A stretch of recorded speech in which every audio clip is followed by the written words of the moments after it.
काशीनाथ भगवान की जय, 2400 भगवान की जय। बोले आचार्य कार्तिकेय महाराज की, बोले आचार्य वर विद्यासागर महाराज की, बोले आचार्य वर आचार्य समय सागर महाराज की जय। ज्येष्ठ और श्रेष्ठ प्रथम निर्यापक श्रमण पूज्य मुनि श्री योग सागर जी महाराज की, समस्त मुनि संघ की। कार्तिक की अनुप्रेक्षा में 12 भावनाओं का चिंतन मनन करने के लिए आचार्य देव ने कहा। क्यों कहा? यदि आप संसार से मुक्ति पाना चाहते हैं तो इन 12 भावनाओं के चिंतन से ही आपकी जो है संसार से क्या हो सकता है, निवृत्ति हो सकती है, अन्यथा नहीं। बड़े बड़े तीर्थंकर भी वैराग इसी से उत्पन्न हुआ। देखिए 12 भावना का चिंतन करते ही घर छूट जाता है। आपने पंचकल्याणों में देखा होगा, जब 12 भावन का चिंतन करने शुरू करते हैं तो कौन आते हैं? लौकांतिक देव आते हैं और उनके लिए सराहते हैं, हाँ धन्य है धन्य है, आपने बहुत अच्छा चिंतन किया, इसलिए हम आपके लिए यह भावना भाते हैं, बहुत अच्छा काम किया। तो 12 भावनाएं बताई जा रही है। तो जो व्यक्ति अनित्य संसार को नहीं जान रहा है, संसार के जितने पदार्थ अनित्य होते हुए भी हम मोह के अधीन हो करके नित्य मान करके उसको हम क्या मान रहे हैं? अपनाते जा रहे हैं और उनकी शरण ले रहे हैं, जो कि ये सब अशरण रूप है। लेकिन हम शरण मान करके अनित्य को भी नित्य मान करके और उसको हम क्या कर रहे हैं? ग्रहण करते जा रहे। इसलिए संसार में रुल रहे हैं, संसार में भटक रहे हैं और अनेक प्रकार के पर्यायों को प्राप्त करना पड़ रहा है। और ये जितने भी पर्याय हैं सब दुख के कारण है। हाँ, तो क्या कहते हैं? 12 भावना आप लोगों कई प्रकार के कई लोगों ने लिखा और चिंतन किया। क्या क्या कहते हैं कि दाम बिना निर्धन दुखी, तृष्णावश धनवान, कहूँ न सुख संसार में सब जगह छान। पूरा छान लिया। 2 व्यक्ति मिलेंगे, तृष्णा वाला भी, हाँ, जो गरीब है दरिद्र है वो भी दुखी है, और महान तो करोड़पति अरबपति वो भी दुखी। क्यों? तृष्णा अवश्य धनवान।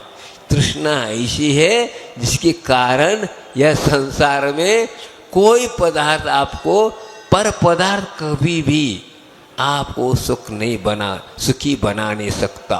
कोई भी हो, कितनी भी हो, सब हो, वह दुख का कारण ही है। ये बहुत ही, हाँ, आप जो जिन चीज़ों को अपना करके आप दिन रात उसके लिए खोज में लगे हैं, वही दुख के कारण, ये समझना बहुत कठिन होता है। और वास्तविक वैरागी वही है। क्या वैराग किसको? सही वैरागी वह कहलाएगा जो सुख से, सांसारिक सुख से जिसको वैराग हुआ, वो वास्तविक वैराग। क्या कहा? संसार के दुख से तो वैराग होता ही है, लेकिन संसार के सुख से जिसको वैराग्य हुआ वो पावरफुल वैराग्य है और छोड़ देता है। इसमें 2 देखिए तीर्थंकर भी हो, 3 प्रकार के मुमुक्षु हुआ करते हैं। एक स्वयंभू और एक प्रत्येक बुद्ध और एक बोधित बुद्ध। क्या हुआ? स्वयंभू वो कहलाते हैं किसी प्रकार का निमित्त नहीं और घर छोड़ के चल दिए, उनको कहते स्वयंभू, कोई बाहरी निमित्त नहीं। इसलिए कहना ना, संसार के सुख से इनको वैराग हुआ। अब क्या बताया जाए? अच्छे लगते फिर भी छोड़ के चले जाते। ऐसे तीर्थंकर 2 हुए, महावीर भगवान और वासुदेव भगवान, ऐसा सुना जाता है। और प्रत्येक बुद्ध उसको कहते हैं कि जिन्हें बाहरी निमित्त मिलते हैं, जैसे नीलांजना का नृत्य देखते देखते किनको क्या हुआ? वैराग हुआ? अजनाथ भगवान को। तो ये निमित्त मिला। हाँ, नीमनाथ भगवान को जे कि क्रंदन करते हुए पशु पक्षियों को देख करके हुआ, और भी कई महाराजों को कभी सफ़ेद बाल देख करके, और किसी बादल तो के जो अच्छे दृश्य देख रहा है वो विघटन देखे, ऐसे कई निमित्त मिलते। ये कहलाते बोधित बुद्ध, नहीं प्रत्येक बुद्ध। और बोधित बुद्ध हम आप लोग उपदेश सुन करके, श्रवण करके, वस्तु स्वरूप समझ करके वैराग्य प्राप्त होता है। तो ये इस प्रकार कब वैराग्य के लिए, वैराग्य को उत्पन्न करने के लिए ये बताया जा रहा है। संसार में अनंत काल हुआ, लेकिन हमारा आज तक संसार से निवृत्ति नहीं हो पाई, और ऐसा कर्म हम लोगों ने किया है तो आज तक नहीं हो पाया। तो हम धन दौलत को क्या मान के चल रहे हैं? सुख का साधन, सुख मान के, लेकिन कहीं नहीं। यह जो है 4 संज्ञाओं से यह आत्मा, संसार आत्मा घिरा हुआ है। संज्ञा अर्थात इच्छाएं, आहार की इच्छा, भय की इच्छा, मैथुन की इच्छा और परिग्रह की इच्छा, ये 4 संज्ञाएं लगी हुई हैं। चारों गतियों में सभी एकंद्र से लेकर के संगी पंचेंद्र, सभी 84 लाख योनियों में जितनी आत्माएं सब घिरी हुई है। उसमें हम देख सकते हैं प्रमुख रूप से क्या, नारकियों में भय संज्ञा चली रहती 24 घंटा, और देखते हैं आप त्रिंचों में आहार संज्ञा कितनी लगी रहती है। 24 घंटा वे खाते रहते हैं, और वह आहार संज्ञा को कब खत्म नहीं कर पाते। और देवों में मैथुन संज्ञा लगी हुई है, और तुम लोगों के लिए मनुष्य में परिग्रह संज्ञा लगी है। सुबह उठते ही दुकान में जा करके बैठना है, लगा है कि नहीं लगा? प्रमुख है। बाकी तो चारों संज्ञा लगी हैं, लेकिन उसमें मुख्य था देखने में आ जाता है। यह है, ये क्यों हो रहा है? संज्ञाएं क्यों हो रही? कषाय हैं। इन कषायों के कारण इस प्रकार की इच्छाएं हो रही हैं। तो संसार में क्या क्या नहीं हो रहा है, इसी के निमित्त से अनेक योनियों में जन्म मरण को प्राप्त हो रहा है। क्या? इन्हीं संज्ञाओं के निमित्त से क्या हो रहा? आत्माएं जन्म मरण को प्राप्त हुई। इसको कहते, जहाँ पर जन्म मरण होता रहता है उसको कहते संसार। तो हमने संसार को निर्माण किया है, इसलिए संसार का निर्माण हम इसको समाप्त करना चाहेंगे। आप ही कर सकते, दूसरा नहीं कर सकता। भगवान भी नहीं कर सकते, खुद ही करना पड़ेगा। आपने ही किया है तो आपको ही भोगना पड़ेगा, आपको ही समझना पड़ा। केवल उपदेश है, ये उपदेश के द्वारा हो, ये नियम नहीं। ग्रंथों में लिखा, भगवान की वाणी के द्वारा तुम्हारी अज्ञानता मिटे, ये नियम नहीं। यदि मिटता तो कई बार हम समोसन में गए, क्यों नहीं हुआ? इसका मतलब हमारा उपादान में इतनी कमी है, इसलिए वहाँ जो ज्ञान है और भगवान की द्विध्वनि हमारे काम में नहीं आ पाई। हाँ, देख लो, समोसन में बैठे थे कौन? मरीच। आदिनाथ भगवान के दरबार में तो वो मुनि बना था, ऐसा नहीं मुनि नहीं बना था, मुनि बन के बैठा था। लेकिन ऐसा उपदेश सुना तो बाहर आ गया। क्यों आ गया? उसका अभी संसार अभी बाकी था, इसलिए वह वाणी उल्टे हो रूपे होके चला गया। अब जब मुक्ति होने का अवसर आया, हाँ, अब कुछ दिन रह गए, कुछ भव रह गए, तब सामान्य 2 रिद्धिधारी मुनि महाराज के उपदेश से क्षीर पर्याय में उसको बोध हुआ। बताओ, तिरंज पर्याय में बोध हुआ, अब भी सामान्य मर्यादा ने किया। लेकिन वहाँ पर मनुष्य पर्याय था, तीर्थंकर का उपदेश था, काम नहीं आया। बताओ कैसी वैचित्रता है, ये सोच लो। इसलिए कहते निमित्त नैमित्तिक कैसे कैसे हैं, इसलिए उपादान के अनुसार ही निमित्त का अनुकाव काम होता है, नहीं तो नहीं। क्या बात यह है, कई लोग कहते काल नहीं आया, समय नहीं आया। क्या समय क्या लेटर आता है हम अवैराग हो जाए? अभी समय नहीं आया। क्या समय नहीं आया? समय तो मौजूद है, उपादान की कमी है, समझे? इसी समय कई लोग तो दीक्षा ले रहे हैं, कई लोग स्वर्ग जा रहे हैं, कोई नरक जा रहे हैं, सब कुछ है, फिर क्या करे बताओ? क्या काल पक्षपात कर रहा है? नहीं, वो तो उदासीन निमित्त है, शुद्ध है, लेकिन वह सामान्य है, प्रेरक निमित्त नहीं। लेकिन हमारा उपादान मुख्य जरूरी है, तो उसी के द्वारा यह कार्य होने वाला है। तो उपादान इस प्रकार बनाना चाहिए, इसके निमित्त से सब कार्य होगा। तो हम ये बताया जा रहा है, यहाँ बताया जा रहा है किस प्रकार अनेक जीव जो है अनेक पर्याय में, जैसे नाटक में अनेक प्रकार के पात्र बन करके मंच पर आता है, उसी प्रकार ये जीव इस संसार में अनेक रूप में ले करके जन्म को प्राप्त हो रहा है, मरण को प्राप्त हो रहा, और उसी के निमित्त से और गति और कषाय के कारण कभी उत्थान हो जाता है, कभी नीचे हो जाता है, कभी स्वर्ग जाता है, कभी नरक जाता है, फलाना जाता है, आदि आदि होता जा रहा है। ये क्यों?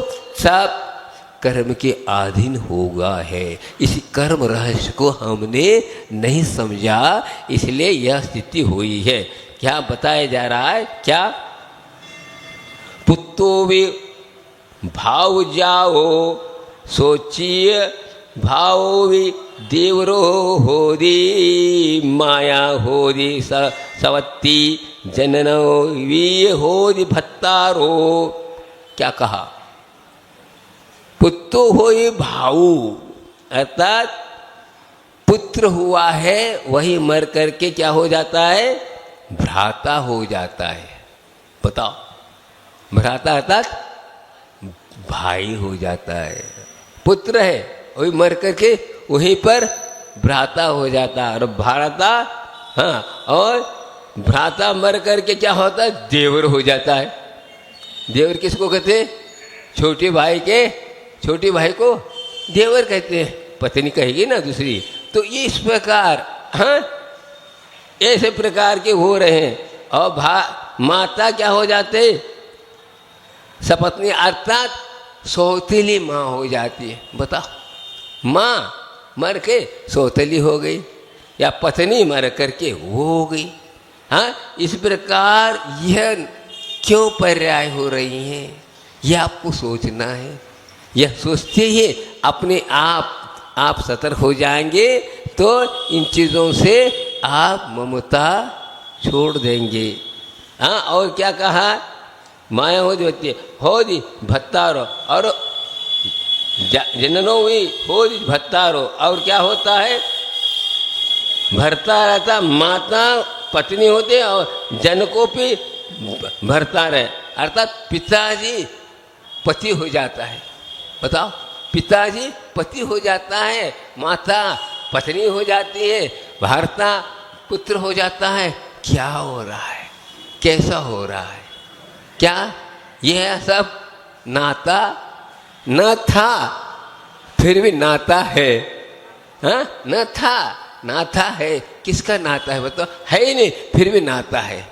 नाता है, ना था है, फिर भी नाता है। इसको कहते हैं संसार। संसार में कई विचित्र परिणाम होते हैं, वो बहुत विचित्र है संसार। कब से है? किसने निर्माण किया? कोई किसी ने निर्माण नहीं किया, लेकिन हम कहते हैं हम कर्ता हैं, भोक्ता हैं, स्वामी हैं। यही अज्ञान है, यही इसी को कहते हैं संसार। मैंने किया, क्या किया बताओ? मैं इसका कर्ता। मैं आपसे पूछता हूँ, एक कप चाय बनाया आपने, क्या आपने बनाया? फिर कहते क्यों? कैसा लग रहा है? अरे केवल आपने सिगड़ी पर जो सामान डाल के रखा, सिगड़ी सुला के, बस। जो प्रक्रिया जो हुई, रसायन प्रक्रिया जो हुई, वो किसके द्वारा हुई?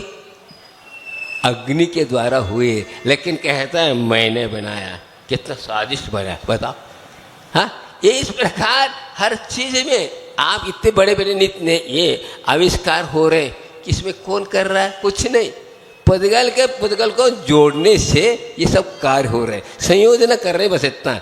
बाकी आपने कोई नई चीज उत्पन्न नहीं किया। लोहा है और लकड़ी है, अरे इसको पूरे संयोजना किया। लकड़ी को किसने निर्माण किया, लोहा का किसने निर्माण किया, सोना किसी को निर्माण किया, कुछ नहीं, वो अनादि है। हाँ, लेकिन हमने इसको संयोजना बनाई, तब मैं कहता कि मैंने बनाया। इस निमित्त से अहंकार हुआ तो संसार में लुढ़ रहा है, इसी कारण हो रहा, और कुछ नहीं। वस्तु स्वरूप समझता है, कुछ नहीं। हाँ, यही बात यहाँ पर भी है। मुनि महाराज आचार्य महाराज कहते हैं, आचार्य महाराज ने कितना काम किया, कम से कम 55 साल तक, नहीं 55-56 साल तक यह संयम के साथ, इन्हें संयम के करते करते अनेकों जीवों का कल्याण किया। लेकिन क्या कहा, मैं तो केवल निमित्त हूँ, उनका उपादान है। मैंने दीक्षा नहीं दी, वो दीक्षा उन्होंने ली है। बताओ कितनी बात कही। हाँ, मैं करना, यही इस प्रकार करोगे तो पिट जाएंगे।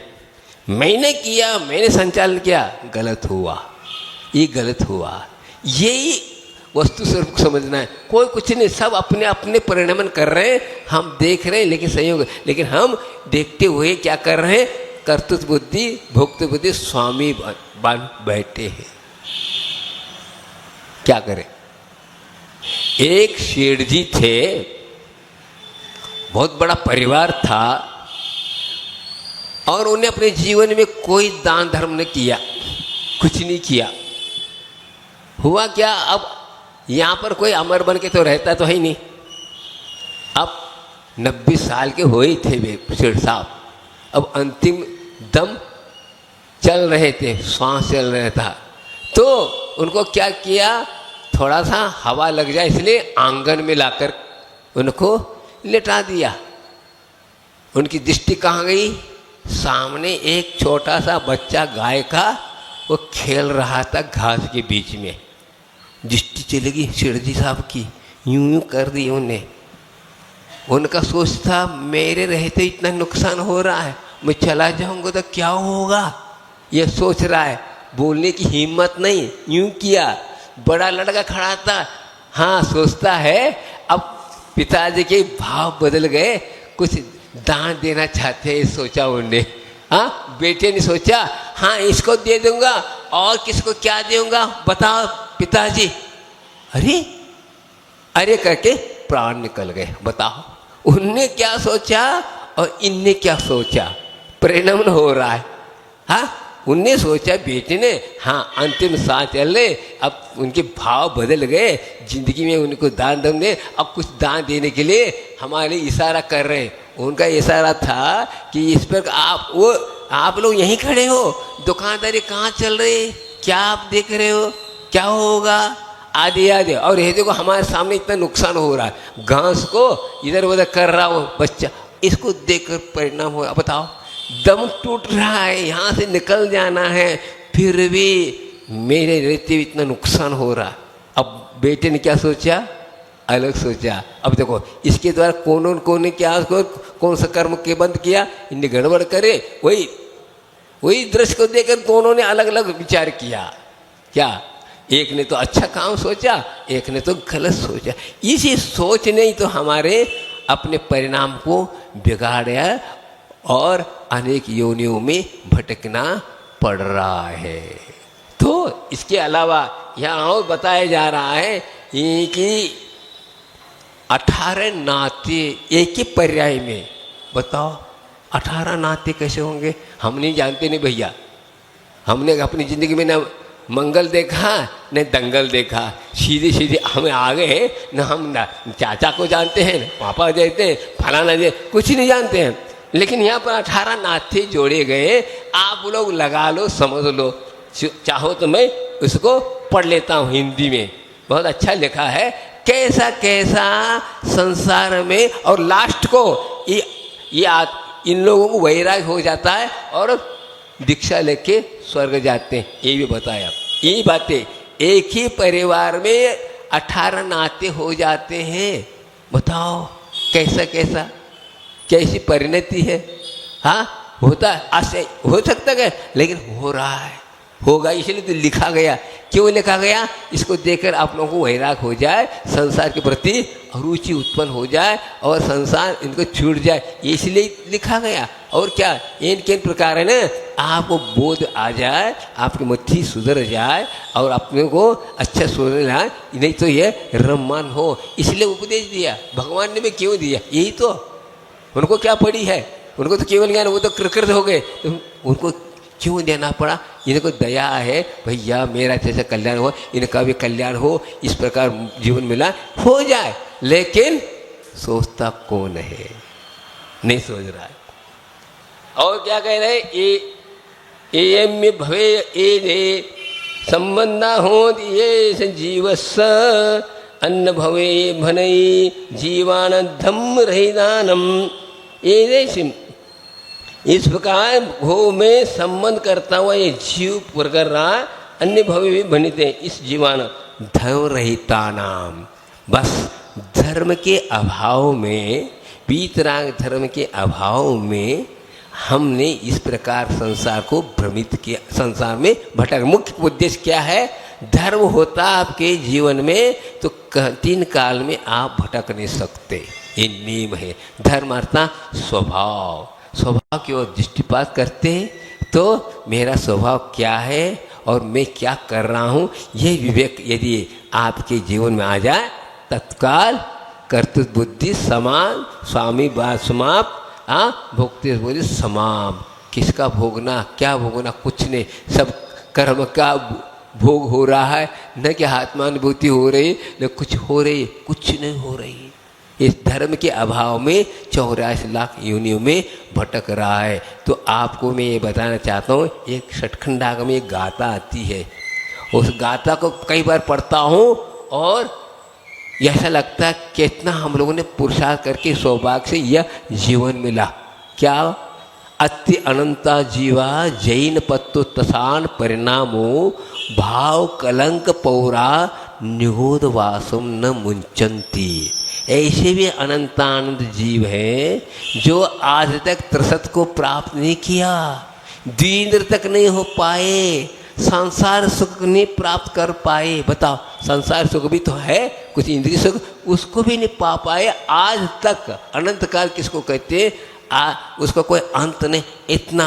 और इसी को कहते हैं निगोदी, एक श्वास में 8-10 बार जन्म मृत्यु को प्राप्त कर रहे हैं। बताओ कैसा लगता? और हम लोगों ने कितने ऊंचाई पर आ गए। इसका भी एक काल है, तिरस्काल।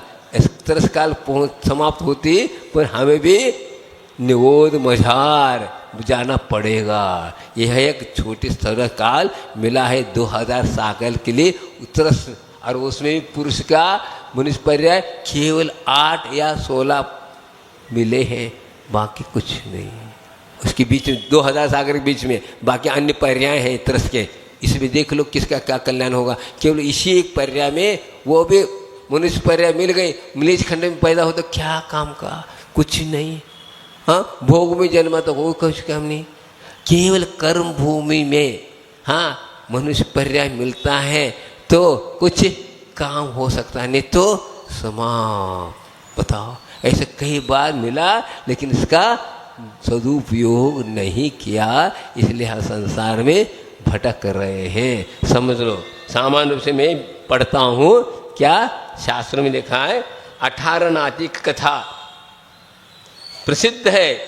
उसी कथा के प्रमुख पात्र धनदेव और पात्री वसंतिल का वेशा तथा उसकी पुत्री कमला के पारस्परिक संबंध को लेकर उक्त बातें कही गई है। कथा इस प्रकार है। मालव देश के उज्जैनी नगरों में राजा विश्वसेन, सेठ सुदत्त और वसंतिल का वेशा रहती थी। सेठ सुदत्त 16 करोड़ द्रव्य का स्वामी था।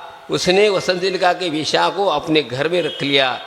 वह गर्भवती हुई और खांज खांसी श्वास आदि रोग के से घेर लिया। तब सेठ ने उसे अपने घर से निकाल दिया।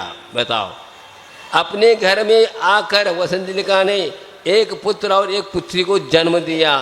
छिन्न होकर उसने क्या किया? रक्त कंबल में लपेटकर कमला नाम की पुत्री को दक्षिण ओर की गली में डाल दिया। उसे प्रयाग का व्यापारी सुकेत ले गया और उसने उसे अपनी सुपुत्री नाम की पत्नी को सौंप दिया तथा धनदेव पुत्र को उसी तरह रथ कंबल से लपेटकर उत्तर गली में रख दिया। उसे अयोध्यावासी सुभद्र ले गया और उसने उसे अपनी सुव्रता नाम की पत्नी को सौंप दिया। देखो बताओ कहाँ से कहाँ पहुँच गए।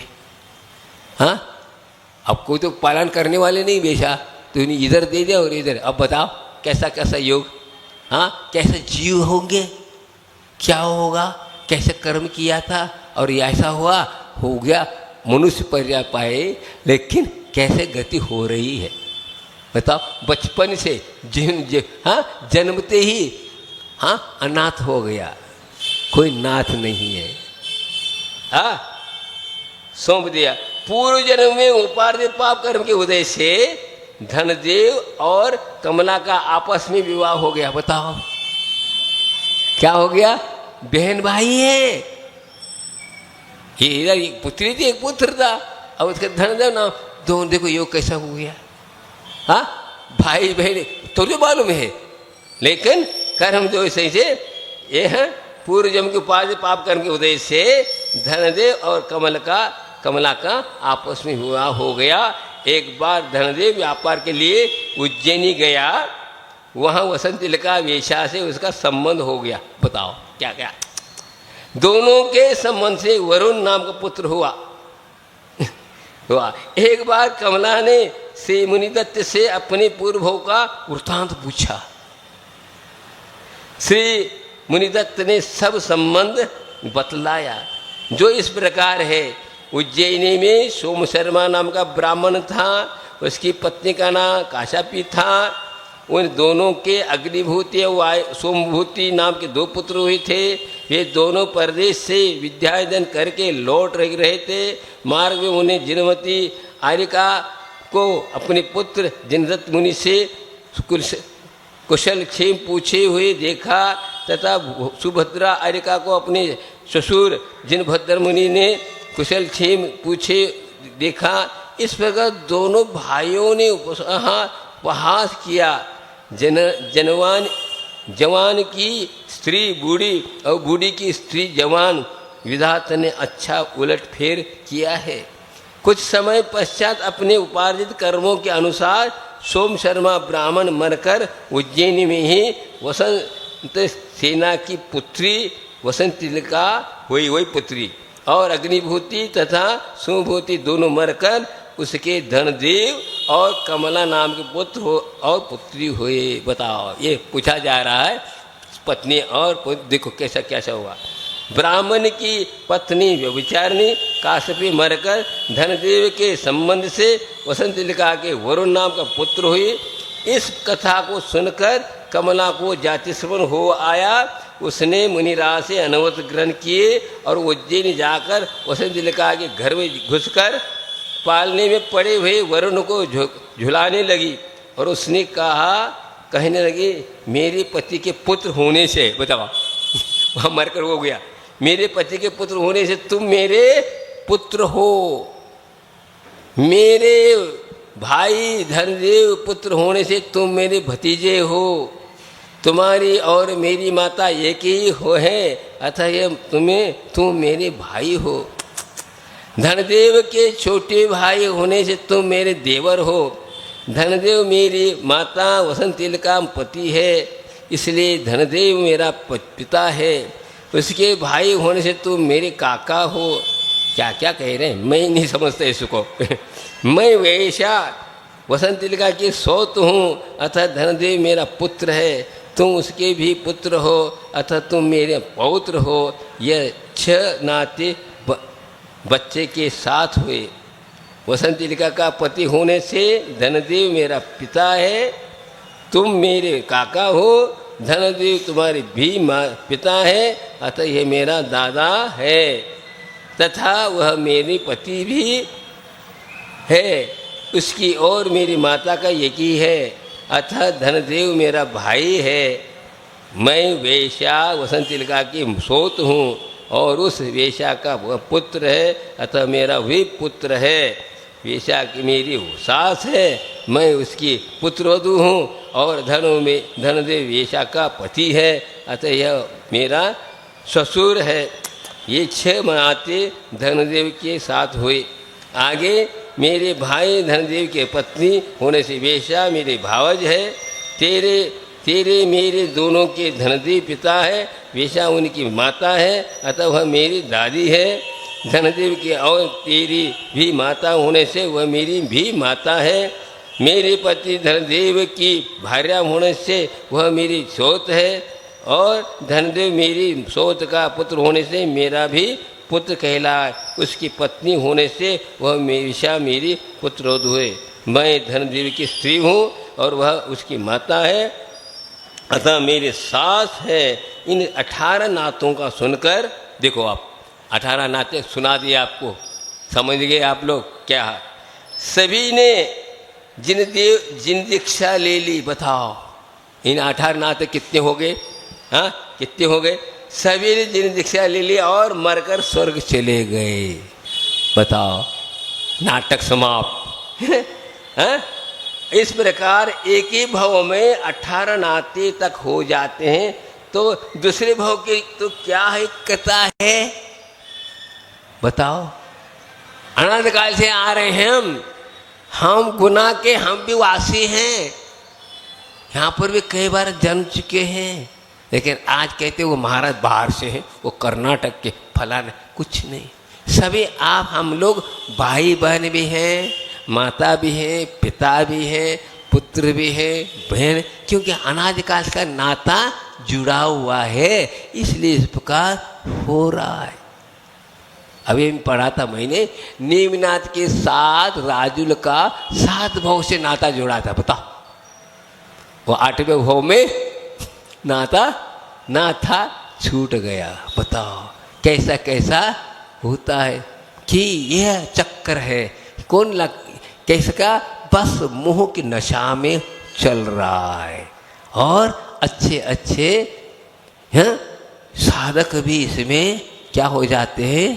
भ्रमित हो जाते हैं और इसी राह में लग जाते हैं, क्योंकि अनादि काल का ऐसा संस्कार है।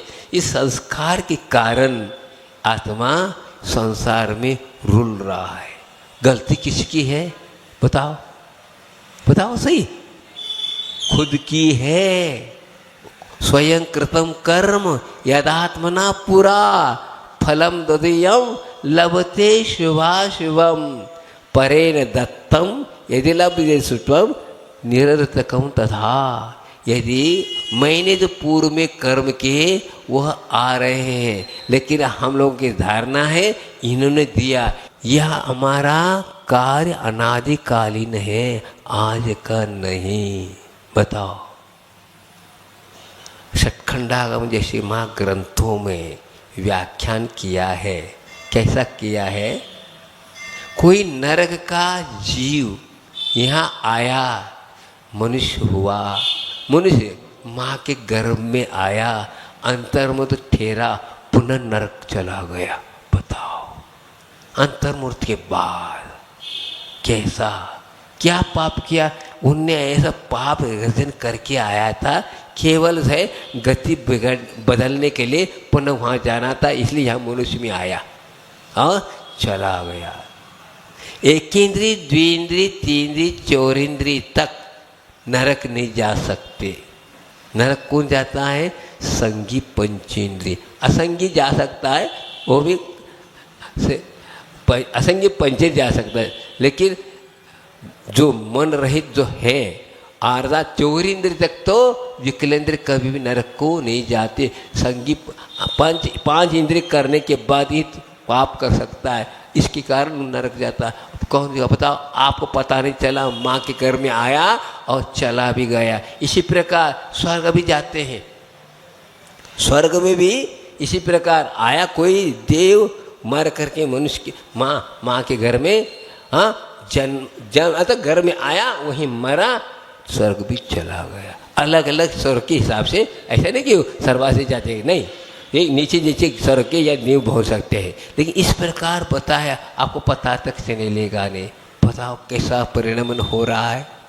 हाँ, बालक है छोटा है, क्या करे, नहीं वहाँ कहाँ से देखो कैसा कर्म नचा रहा है, कर्म ले जा रहा है और उसको इस प्रकार दुख दे रहा है, सुख दे रहा है, आदि आदि हो रहा है। लेकिन आत्मा पराधीन है, अनादि काल से चाहता है, अभी तक उसको भान नहीं मैं कौन हूँ, मेरा कर्तव्य क्या है, क्या करने से क्या होता है, इसको ज्ञात नहीं और धुन में लगा हुआ है।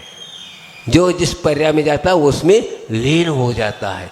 कोई जो है हाँ मरना नहीं चाहता, केवल एक पर्याय है, नरक में ही एक जीव है वो मरना चाहता और कोई नहीं। कर्म सिद्धांत के साथ बोल रहा हूं कि चारों आयु, 3 आयु शुभ माना, किसको, मनुष्य, देव और तिरंच आयु को भी मनुष्य, हाँ तिरंच आयु को भी क्या माना, शुभ माना। तो प्रश्न किया गया ये तो तिरंज गति में बहुत दुख है, इसको शुभ क्यों माना। देखिए उनने कहा, देखिए गति को अशुभ माना, आयु को शुभ माना। ये भी देखिए कैसा कर्म सिद्धांत है। कोई चाहता नहीं तिरंज हो जाऊं, लेकिन वहां जाने के बाद मरना नहीं चाहता। बताओ क्या कहा, क्या कहा, तिरंज कोई होना नहीं चाहता, इस अपेक्षा से अशुभ है, लेकिन जब गया तो वहाँ से मरना नहीं चाहता। कोई भी तिरंज हो जाए, वो सुखर भी हो जाए, हाँ विष्ठा का कीड़ा भी हो जाए, कुछ भी हो जाए जो आपके लिए बहुत निकृष्ट लगता है, लेकिन वह पर्याय उसको छोड़ने नहीं देता और वह उसमें रम जाता है। देखते तो है कैसे कैसे जीव, जिसको वैराग्य हुआ वह देख करके उसको दुख होता, ओहो कैसा है जीव, कैसा, इसको देखकर और उसको देख करके कर्म को निर्जरा कर रहा है और ये भावना भाता है इसका कल्याण कब हो। यह है वास्तविक वैराग्य का लक्षण, यह वास्तविक ज्ञानी का लक्षण कि दुख दूर हो। जिस प्रकार मैं दुख से दूर होना चाहता हूँ, इसी प्रकार इनका भी दुख कैसा दूर हो जाए। कैसे कैसे अनेक प्रकार के हाँ शारीरिक मानसिक सब प्रकार के दुख को भोग रहे हैं कि कर्म का फल दीनता प्रकट हो जाती है। लेकिन हाँ कैसा क्या कर सके, इसी को कहते हैं विपाक विच्छेद धर्म ध्यान। क्या विपाक अर्थात कर्म का फल मिल रहा है तो ज्ञानी वैरागी बैठ करके सोचता है जीव हाँ लोक कल्याण विश्व कल्याण की भावना भाता है। सभी लोग क्या है, पीड़ित हैं, लेकिन उसका कारण क्या है, किस प्रकार इनकी पीड़ा दूर हो, इसको भावना भाते रहते हैं और होता रहता है। रिद्धिधारी मुनिराज क्या सोचते हैं मालूम है, समझो रिद्धिधारी मुनिराज मन में बैठे हैं और अचानक दावानल लग गया, अर्थात जंगल में आग लग गई। वहाँ पर कितने हाँ असंख्यात पशु पक्षी सब दुखी होकर के इधर उधर दौड़ रहे हैं और वे प्राण बचाने के लिए सोच रहे। उसको दृश्य को देख करके ऐसी भावना भाते हैं रिद्धिधारी मुनिराज कि ऐसी तत्काल इतनी विशुद्धि के साथ उन्हें भावना भाई, तत्काल मेघ गर्जना होकर के वर्षा शुरू हो जाती है। बताओ कैसा, बताओ क्या यह है वास्तविक भावना। तो सब हो गए।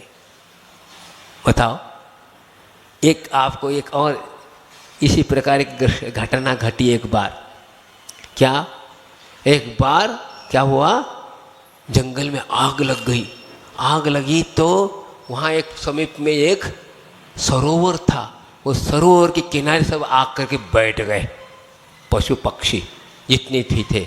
शांति, क्योंकि वन में आग लग गई, सारा कुछ नहीं था, तालाब किनारे आ नहीं सकते, सभी आकर बैठ गए। वहाँ हाथी भी खड़ा था, शेर फारे सब खड़े थे। इतने में क्या हुआ एक छोटा सा खरगोश का बच्चा दौड़ता दौड़ता आया, बैठने के लिए जगह नहीं थी, क्या किया जाए। इतने में क्या हुआ, हाथी ने खुजाने के वास्ते पैर उठाया, उसको जगह दिखाई, तत्काल वहाँ ने जाकर बैठ गया। कोई खरगोश का बच्चे देख लिया, किसने, हाथी ने। अरे अब पैर कैसे रखूं, मर जाएगा, वहीं खड़ा रहा। बताओ, उसको दया से बचाया। और कितना था, अब कब तक खड़े रहेगा वो, 1 दिन 2 दिन खड़ा रहा, और उसके बाद अपने आप गिर गया कोई हाथी और मर गया। मर करके क्या हुआ, मनुष्य हुआ, राजा हो गया। और क्या होता है देखिए, अब देखिए, हो गया, उस राजा को वैराग्य हो गया। बहुत बड़े संघ में आचार्य के सामने में उन्हें मुनि दीक्षा ली। अब देखिए क्या होता है, अब संघ सीनियर महाराज बैठे हैं सामने और उनका नंबर पीछा है, क्योंकि दीक्षा कैसे बैठ जाते हैं। तो हुआ क्या, वहाँ उनका नंबर आया दरवाजे के पास, और आने जाने वाले का फेर लगने लगा, गुस्सा होने लगे। महाराज मेरे कोई देखते नहीं, फलाना फलाना ऐसा, ओके, गुस्सा होने। आचार्य महाराज ने कहा अरे भाई क्यों इतना रोष हो रहे हो, आप अपने पूर्व पर्याय को ख्याल रखो। आचार्य महाराज को अवधि ज्ञानी थे, पूर्व पर्याय की ख्याल रखो। आप कौन थे, हाथी थे, और तुमने पैर उठाया था, और उसने उसमें आकर लगा इसका, और वो उस वक्त का दर्द, उस वक्त के दुख ख्याल नहीं आ रहा है, और थोड़ा सा क्यों बोल रहे, चुप हो गए। ज्ञात होगा मैं कौन था, एक हाथी था, और उस वक्त मैंने ऐसा काम किया, इसके कारण ऐसा। अब बताओ कैसा कैसे सोच रहा है। हाँ, उस व्यक्ति को, उस मुनिराज को आचार्य ने समझा दिया, माफी मांगी, क्षमा मांगी। कैसे कैसे पर्याय होते हैं ये देख लो, कैसे कैसे आप देख लो, हमने कौन सा पुण्य किया होगा जिसके कारण कौन सी पर्याय थी क्या पता। लेकिन आज तो इतना उच्च कुल में पैदा हुआ, ख्याल तो रखो। हाँ, इस अनंत 84 लाख योनि में कहाँ था मैं पता नहीं, हो सकता है नरक से भी आए होंगे, एक इंद्र से, द्विंद्र से आए होंगे, तिरेंद्र से भी आए होंगे, देव से भी आए होंगे, मनुष्य भी हुए होंगे। कुछ भी आप लगा सकते हो, उसमें फिट हो जाएगा। लेकिन आज आपका पर्याय कैसी है ये देख लो। संसार में आए हैं और कहाँ जाना पता नहीं, पता है, आए का पता नहीं, जाने का पता नहीं, लेकिन हम ऐसा हो वैसा हो। समझ लो आप लोग है, हाँ समझ लो आपको दिल्ली जाना है, पहले से वहाँ व्यवस्था कर लेते हो, मुझे वहाँ जाना है और 8 दिन 4 दिन रहना है, तो हमारी व्यवस्था करते हो। हाँ, इसी प्रकार हम अगले भाव में कहाँ जाना ये की भी तैयारी तो करो। हाँ, कहाँ जाना है, अच्छे कार्य करोगे तो अच्छे इंतजाम मिलेगा, और नहीं है तो नहीं। जैसे आप यहाँ व्यवस्था की तो आप लोग ऑर्डर, हाँ आपको जो है सब व्यवस्था मिल जाते। हमने देखा 1975 की बात कर रहा हूँ, कहाँ, महावीर जी की बात कर रहा हूँ, आज से 50 साल हो गए। उस वक्त भी ऐसे व्यवस्था थी। हमने देखा फोन आ रहे हैं सेठ जी के, हाँ मैं फलाना सेठ जी फलाना से आ रहा हूँ, आप सब तैयार कर रखिए, इतना बोल दिया उन्हें। अर्थात हमें पूजा की व्यवस्था, हाँ, और बैठने उठने की, आहार पानी की सब व्यवस्था कर दिया। बताओ इतना, बस पैसे के पीछे। इसी प्रकार आप अपनी व्यवस्था तो बना लो। हाँ आए हो, हाँ कहाँ से पता नहीं, लेकिन अब अच्छे यहाँ पर आपको मौका है, अच्छी बड़ी व्यवस्था किसके द्वारा मिल जाएगी, बस धर्म की शरण ले लोगे, आप जहाँ भी जा सकते हैं वहाँ आप प्राप्त कर सकते हैं। हाँ, इसी प्रकार आपकी ज़िंदगी आपके पास है भाई साहब।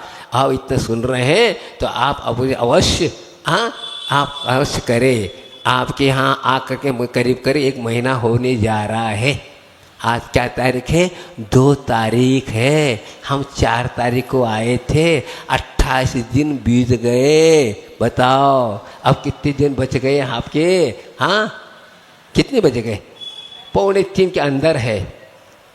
28 क्या अक्टूबर को आपके यहाँ दिवाली है।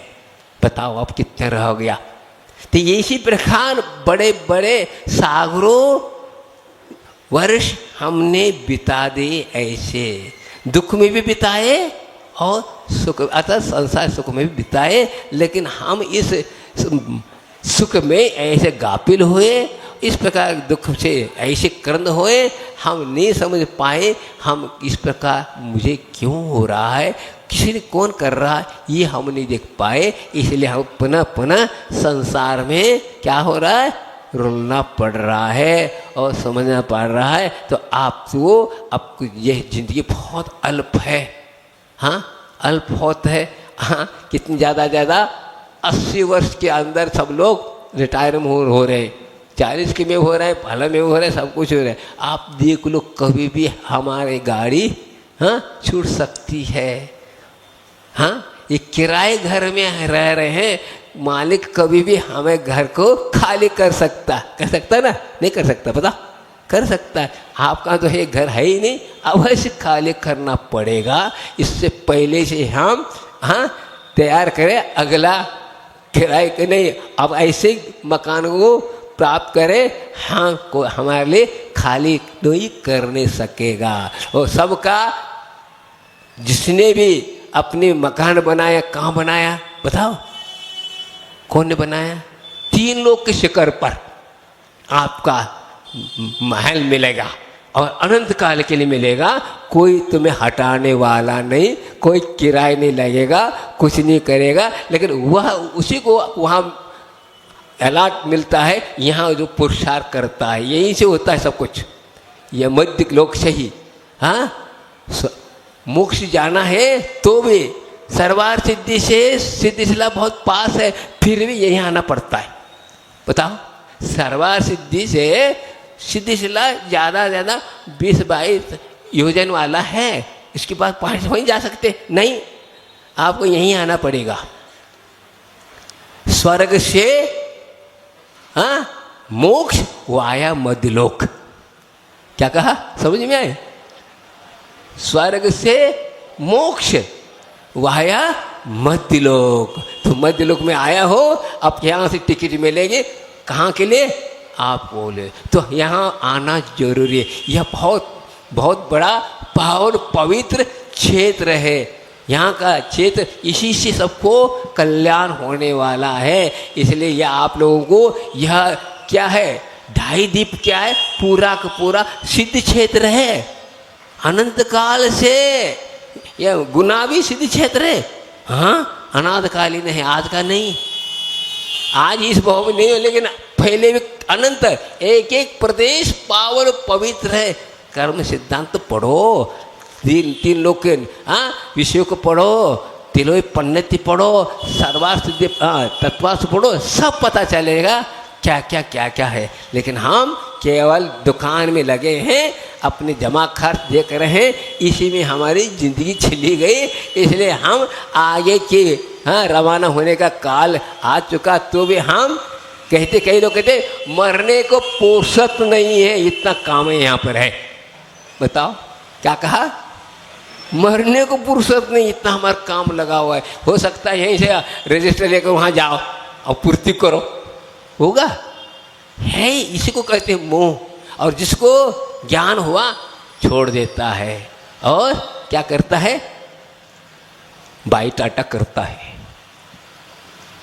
एक बार की बात है, क्या हुआ, एक संत जी विहार करते हुए आ रहे थे। कहाँ से गुजरे हुए? रेलवे स्टेशन के पास से निकले और हाँ स्टेशन पर गाड़ियाँ खड़ी थी, रेल खड़ी यहाँ थी, कई लोग आ रहे जा रहे। एक परिवार भी आया था, लड़की को भेजने के लिए, ससुराल भेजने के लिए आए हुए थे। और देखा और गाड़ी चालू हो गई। तो आजकल क्या करते हैं, खिड़की में से कर रहे हैं, इधर कर रहे हैं और इधर कर रहे हैं, दोनों करे ट्रेन चले गई। फिर संत जी भी देखते हुए टेंशन से पार हो गए वे भी। फिर भक्तजनों ने देखा, बोला संत जी आपने इस दृश्य देख कर के क्या सोचा आपने? हाँ, हम लोग तो सोचते हैं मोह के साथ, आप निर्मोही हो, आपने क्या सोचा? तो उन्हें कहा, वो लड़की कह रही थी मैं कभी नहीं आऊँगी, आप लोगों ने मुझे कुछ भी नहीं दिया, बताओ। और ये लोग कह रहे थे मत आना, तुम्हारा आने से हमें क्या सुख मिलता है, बताओ ये सही है? हाँ भाई टाटा, मैं नहीं आऊँगी, आपने मुझे कुछ नहीं दिया, बताओ। और ये कह रहे हैं मत आओ, तो हमारे आने से तुम्हें हमें क्या सुख मिलता है वास्तविक यही है। लेकिन आपको क्या होना, मनोरंजन लग रहा है। नहीं, इसको देख करके आप लोगों को समझना सही यही है। कब तक है स्वाति? जब तक आपके पास अर्थ है, धन दौलत है, तब तक मेरा तेरा काका मापा सब चलता है। आपके पास खत्म, बाय, कुछ नहीं, आपका बेटा आपके साथ नहीं है, कुछ नहीं। तो इसलिए आपका समय हो गया। तो कहने का तात्पर्य ये है कि संसार में हम लोग नाते लगे हुए हैं, इन नातों को तोड़ो, आत्मा से नाता जोड़ो। कह रहे थे ना वे, नाता जोड़ लिया, कहाँ जोड़ लिया? अभी तो पैसे जोड़ लिया है, हाँ, धन दौलत जोड़ दिया, उसी में हम नाता है। किसका नाता है? ये धन दौलत का नाता है, न कि हम आत्मा, अपने आत्मा से नाता है, कोई नाता नहीं। सब ऐसे ही है, सब नात तब बनेगा, सब स्वामी बनना चाहता, परंतु खुद का स्वामी बनो तो वास्तविक है। बाकी पर का नाती बनता है, स्वामी बनता है, वही अनाथ होता है। अनाथ कौन हो रहा है? पर के साथ रहने वाला ही अनाथ होता है, और सो के साथ रहता है वो अनाथ नहीं, वास्तविक नाथ, तीन लोग के नाथ बनता है। तो हमें जो है इस ग्रंथ में कितना रोचक बातें की जा रही हैं, लेकिन उसी को आनंद आता है जिसको पास वैराग है। और जिसके पास वैराग नहीं, ये तो हाँ बैठो, चलो कोई बात नहीं, महाराज आए हैं, हम लोगों ने निमंत्रण देने गए थे, इसे आ गए हैं, नहीं जाएंगे तो महाराज क्या कहेंगे, इसलिए हमें प्रवचन के सुनो भाई। ऐसा ही सोचते हो तो कर्म बंद नहीं होगा, निर्जरा नहीं होगी। समझ में आई? इसी प्रकार आपका समय हो गया पूरा। क्या बज गए? कितने बज गए? 10 बज गए। तो यही कहना है, संसार से हमें मुक्त होना है। 64-65 गाथा हो गई। अब जाओ, इतनी बढ़िया, हाँ, कितने 1 महीने तक से चल रहा है, कितने सुंदर गा है। और भी आगे पढ़े, सब महाराजों से अलग अलग सुन रहे हैं, अलग अलग आनंद आ रहा है। हाँ, फिर ये सोचो नहीं वो कौन सा क्या बोला। आजकल क्या करते श्रोता लोग, सुनते नहीं, क्या सुनते हैं, क्या देखते हैं कि शैली किस शैली से बोल रहे हैं, कैसा क्या है। यदि इस प्रकार रखोगे तो कर्म का बंद होगा। हाँ, शैली को देखोगे तो आत्मा मैली होगी। समझ में? इसलिए हमें जिनवाने को सुनना है, और सुन करके अपने आत्मा को पवित्र बनना। यही इस ग्रंथ को सुनने का, पढ़ने का आदि। केवल आपको नहीं बोलूँ, मैं अपने को भी संबोध रहा हूँ। ऐसा नहीं कि मैं अपने को नहीं। बोला जाता है दक्षिण में क्या बोलते हैं, वक्तारस श्रोतारस सावधान श्रवंतो। वक्ता भी सावधान होकर बोले और श्रोता भी सावधान होकर सुनेंगे, तब यह ग्रंथ आपको लाभदायी है। नहीं तो ऐसा ही अखबार पढ़ा जैसा हो जाएगा। इसलिए हम जो महान ग्रंथ वीतरागिनी वाणी को हम पढ़ने का सौभाग्य मिल रहा है। ऐसे पढ़ते पढ़ते एक दिन हम अपने जीवन में वीतरकता आई, इन्हीं भावना के साथ। बोले आचार्य विद्यासागर जी महाराज की बोधि समाधि परिणाम शुद्धि स्वात्मोपलब्धि शिव शौक सिद्धि चिंतामणि चिंतित वसुद्वारे त्वावंद मानस भमा सुधि।